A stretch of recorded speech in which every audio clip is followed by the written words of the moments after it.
You're listening to the Valley Current.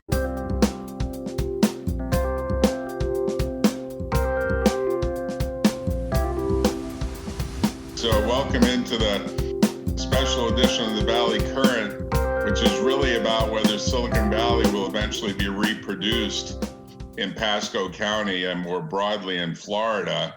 And one of the things that I think is essential to Silicon Valley and almost everywhere in the world is a great yoga studio. And you've got a great yoga studio called Florida. I call it Florida Power and Light, but it's actually Florida Power Yoga, FPY, in Land O'Lakes. It is a primo studio, and you can use this link when we publish it. But I wanted to hear your story because you're kind of an entrepreneur that kind of arose in an interesting way. So tell us a little bit how you got to be the founder of what's soon to be a 10-year anniversary of FPY, Florida Power Yoga. Awesome. Okay. So I was a chemist for 23 years. Wow. And I was in the polymer industry market. I made front ends of freightliners, wind energy blades, Corvettes. Most of my time was spent in management. I had 5 years as a development chemist, and then the rest of the time was spent managing plants. So I got really good at people and really good at benchmarking the industry to figure out how to make our product better and better. Right. So People don't understand that those skills are transferable. They think, oh, once you're in the chemical industry, you're always in the chemical industry, but that's not true. No, not at all. When you're benchmarking, whether you're benchmarking oatmeal or yoga or thermoset composites, it's all the same thing. You ask what is the best out there, and then you make your product that best, a combination of all the benchmarking that you found. Yeah, and I have to tell you've built a studio that really outperforms the Silicon Valley and San Francisco studios I've seen, and they put a lot of money in their improvements. And you did some really amazing things that you should talk about because I was thoroughly impressed. I wasn't even ready for a sales pitch. I was signing up regardless.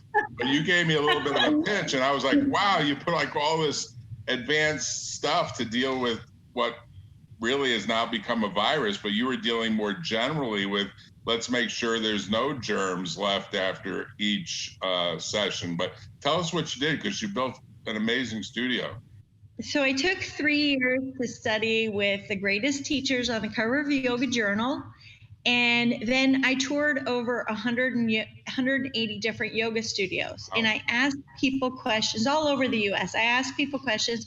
What do you like? What do you don't like? I tested floors out. I tested heating systems out, teaching styles, reception areas, all those kind of things. So what I found was I really liked this one heating system because it gave me the ability to use UV lights. And UV lights were the thing to help anybody with a virus or a cold or a flu or anything like that. So I thought, if I'm going to have a sweaty studio, I want UV lights. Yeah, let me just pause you there, because the weird synchronicity of this is that I've been interviewing Dr. Leonard Hayflick, who is like the most experienced person on planet Earth dealing with viruses. I don't know why he's not being pulled into Washington, D.C. to help the current mission of solving the United States. He lives in Northern California. He should really be a Nobel laureate, but he has installed UV light in his garage. He's on his own at 93 or 94 years old. His wife died 5 years ago, but he's managing himself. And he says every time a delivery comes, he puts the UV light on in the garage to kill the packages that come in by Amazon, because he's like taking no chances at 93 years old or 94. He's like, I knew this worked well in the bench at the lab when he was teaching at UC San Francisco and then Stanford. And I know it'll work in my garage. And he's got laboratory grade equipment. And I think you've kind of done that with your studio, which was kind of an amazing thing for me to hear. It is, and even at the beginning of COVID, I upgraded the UV lights to surgical UV lights that had just got a new coating on them. And an ordinary UV light is $200, and these were $800 a piece. I have 12 in the studio, so basically we have a huge surgery room here. Right. No, you've got by far the cleanest. You've got the cleanest studio. It has no smells to it. No, I mean, I've been in a lot of studios, and I've been in studios in India, and man, they're the worst in India.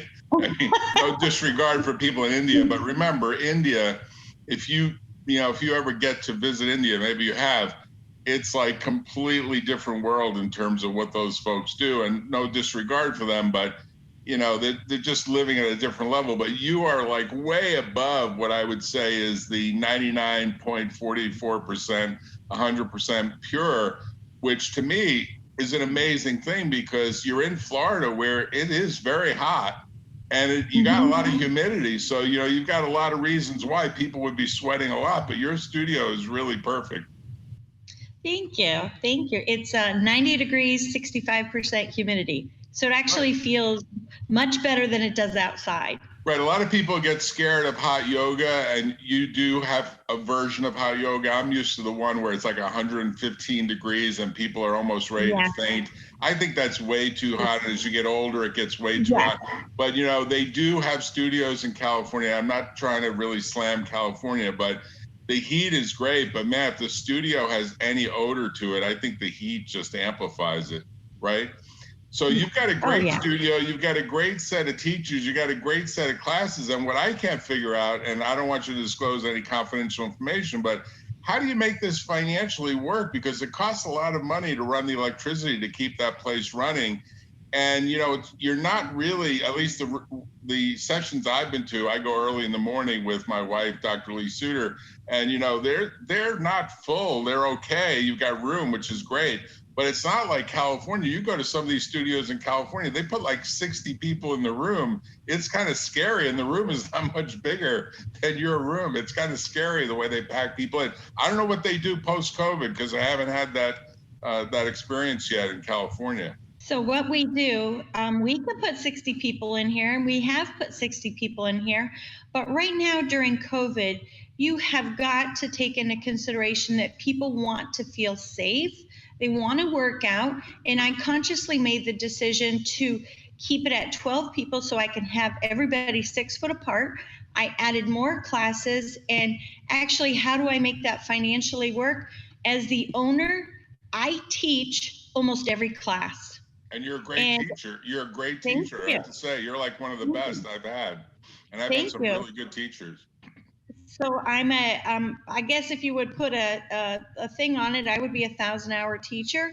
I've taught over 25,000 classes in 8 years here. My daughter is 20. She became the youngest in the country at 12 years old to be a 500-hour teacher, and she has over 15,000 hours. And so I can keep our labor really low. I can make, because it's just her and I, we're able to establish strong connections with people. And that's really what people want, the social connection, to make them feel comfortable, make them come out and work out. And it's amazing to establish that relationship with each and every person in the studio. What I said years ago is, I wish I learned this when I was a kid. I should show you the picture I have. I'll see if I can find it. This is what I looked like many years ago when I was a kid, and I was like in perfect condition. But I have learned kind of the long way, and this is where I want to return to someday. I want to return to this picture.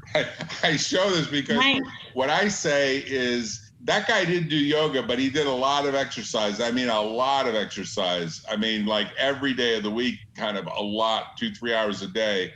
And he was really a buff guy. And what I like to say is, what I've learned is, if you move to a new place, a new area, wherever it is, whatever country it is, go to the main yoga studio that people recommend first. And you came recommended. So you were like the first studio that we went to, because the people you meet at that studio will help you build community. And I think you've done that in a way that's amazing. I think you've got close to 3,000 members, maybe growing beyond that. And those members are all interconnected in different ways, so you can make recommendations. Because I said to you, I got something wrong with my bicycle. I can't quite figure it out. I'm usually pretty good at figuring stuff out. I said, do you know anyone that's really good on bikes? And you were like, instantly, yeah, you should go talk to so-and-so over at this bike shop. And it's a great connection to have people that are kind of on your side. It definitely is. And if I don't know somebody, I'm going to find out from one of my friends how to get you that service. So, and it's fun. It's fun when you make the connections. Kind of what you do on the mat is what you do off the mat. So it's all part of our whole culture here at FPY. So let's do this, because I've got to run to another thing. Let's stop here. This will be the first of what hopefully are maybe 2 or 3 or 4 others about how did you make this actually grow? Because it's not easy starting a business, and it's not easy when you don't have, like in California, you can raise venture capital, and small is beautiful. And when you do it on your own, I like to talk about how do you actually bootstrap yourself into something? Because I actually see a future where FPY could be all over the state of Florida. I mean, literally thousands of yoga studios in thousands of neighborhoods. And then the question is, do you branch out of Florida and go to like adjoining states? And then from there, do you go to California? Because I think you have a recipe for the next 21st century version of the right yoga studio. And I'll talk to you more about that offline. But why don't we just tell people how they can reach you, and if they want to become a member, do they email you or text you, or how do they get to you? Well, I can't wait to tell you how we have taken COVID and turned it into a huge growth opportunity for us. We and I'm gonna tell you that next time, but we have an online subscription that came out of it. Right. So what would they go to? FloridaPowerYoga.com? Is that how they would connect with your online thing?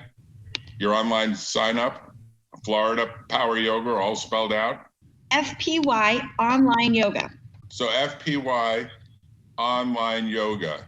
But how would they reach you personally? Because you're old school. You still have an AOL account, which is kind of interesting, because I still have an AOL account, although I don't use it very much. No, we would do it to, here, I'll bring Esther in here. Yeah, Esther's your digital manager. Get Esther. Yeah, Esther's totally on top of the digital side. Get Esther. Tell people how they would reach you so you get 1,000 new customers that you would say, wow, Russo really connects here with us. I hope you do get that 1,000 customers. All right.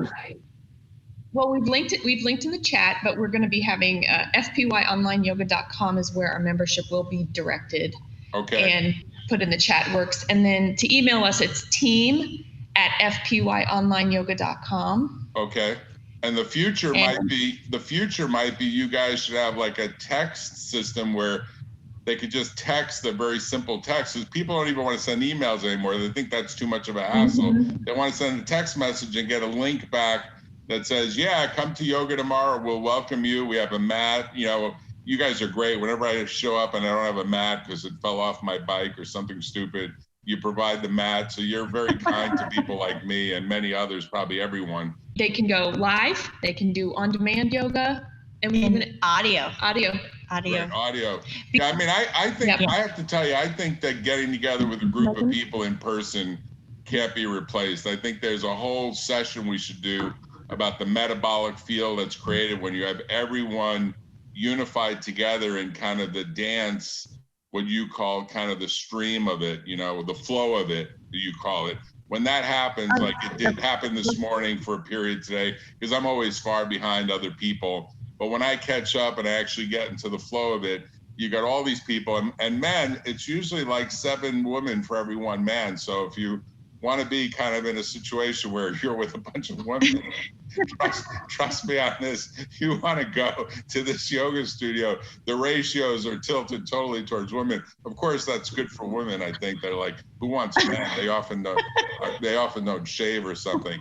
Anyway, we'll end here and we'll do another session when we all have a little more time, because I want to talk about your journey in more detail of how you went to the point of conceptualizing really the 21st century version of a yoga studio. And I have to tell you, I think there's a lot of people in Silicon Valley that can learn a lot from you, from both of you, Denice and Esther, because you're running a great facility. So thanks for your time tonight. Talk to you later. See you tomorrow. Thank Bye-bye. you. Bye. Okay, bye-bye. Bye.